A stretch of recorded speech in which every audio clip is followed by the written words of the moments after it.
Assalamualaikum warahmatullahi wabarakatuh. Hari ini kita akan membahas tentang energi potensial listrik, dan kapasitor. Pertama, kita akan mulai tentang energi potensial listrik.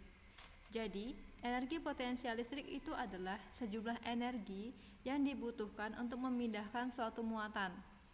Gitu. Jika muatan listrik itu dipindahkan, maka dia memerlukan usaha untuk memindahkan muatan tersebut.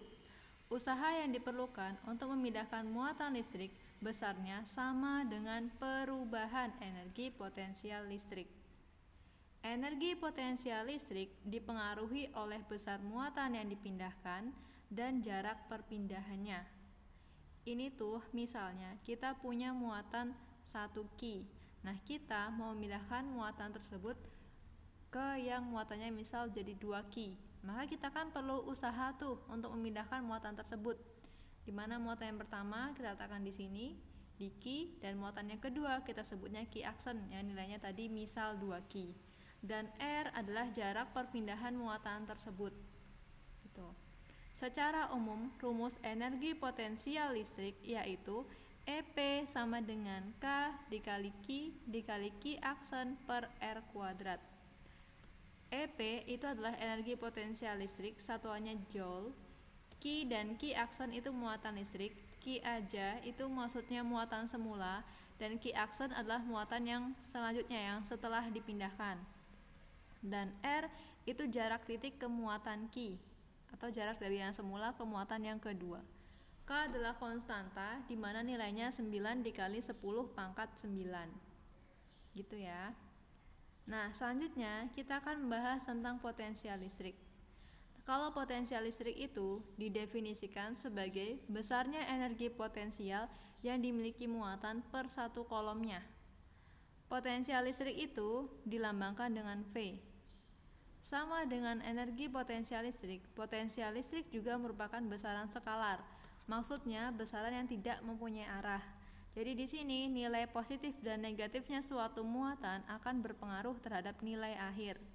Biasanya kan kalau di hukum Coulomb, tanda positif sama negatif hanya sebagai arah tuh ke kiri atau ke kanan. Nah, kalau di sini tanda positif negatif itu dia tidak sebagai arah, tapi dia mempengaruhi nilai. Gitu. Jadi kalau misalnya ada tanda negatif, berarti nanti negatifnya tetap dimasukkan ke rumus atau ke perhitungan. Potensial listrik pada suatu titik dalam medan listrik yang berjarak R dari Ki adalah sebagai berikut. Jadi ada suatu titik yang berjarak R dari suatu muatan. Misal muatannya di sini.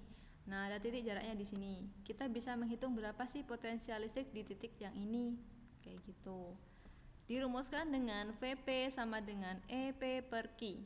Tadi EP itu rumusnya K kali Ki aksen per R. Karena ini bisa per Ki, maka tinggal Vp bisa dicari juga menggunakan rumus K dikali Ki per R. Kayak gitu. Nah, bedanya apa antara energi potensial dengan hukum Coulomb? Kalau energi potensial listrik itu R-nya tidak dikuadratkan. Sedangkan kalau di hukum Coulomb itu R-nya dikuadratkan. Gitu ya. Lebih teliti lagi.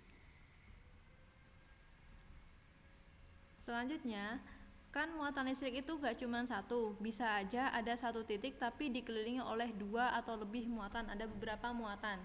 Dan ditanyakanlah berapa potensial listrik kalau terdiri dari berapa muatan yang mempengaruhinya. Nih ya, diulangi lagi, potensi listrik juga termasuk besaran skalar seperti energi potensial listrik. Berarti tidak memiliki arah dan jenis muatannya akan mempengaruhi besarnya. Maksudnya jenis muatan itu muatan positif atau negatif akan mempengaruhi nilainya tersebut.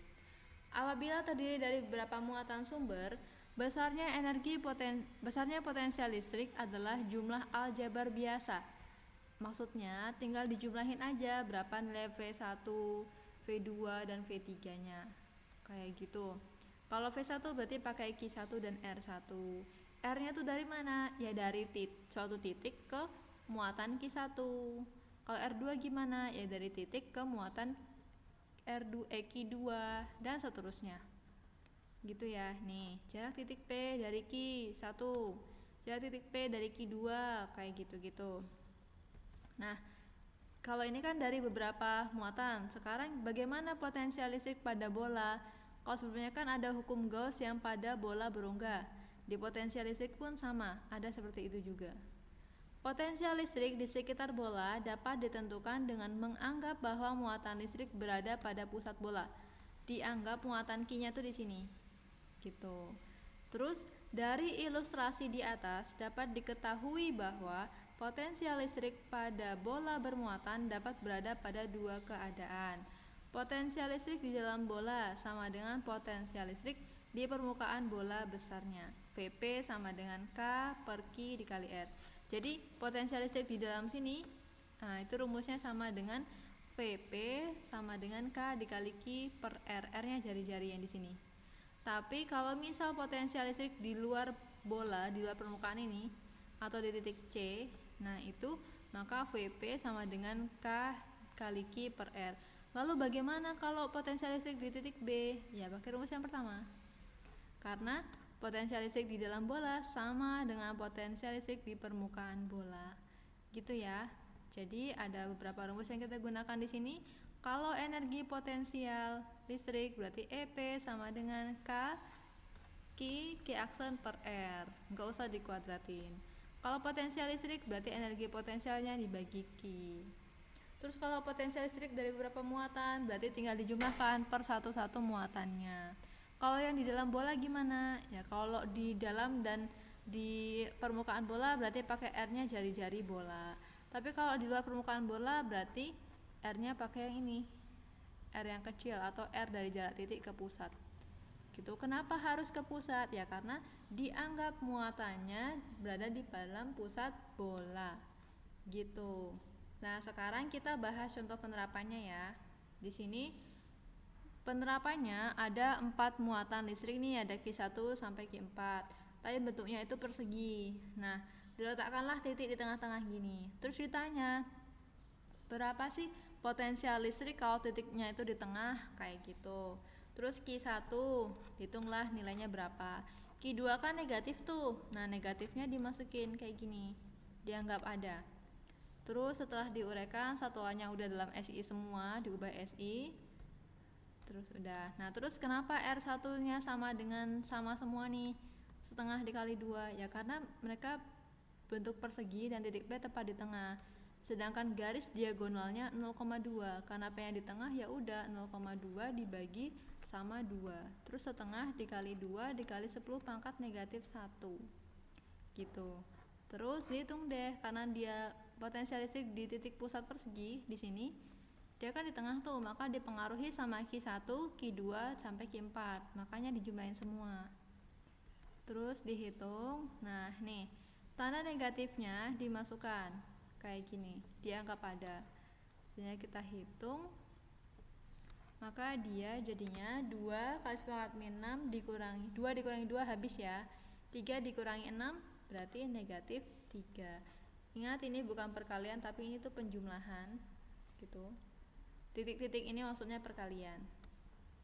Terus hasilnya negatif 27 kali 10 pangkat volt. Nah, itulah potensial listrik yang dialami oleh titik P yang terletak di tengah-tengah di antara 4 muatan listrik. Gitu. Sampai di sini paham? Paham ya? Oke, di video selanjutnya kita akan membahas tentang kapasitor.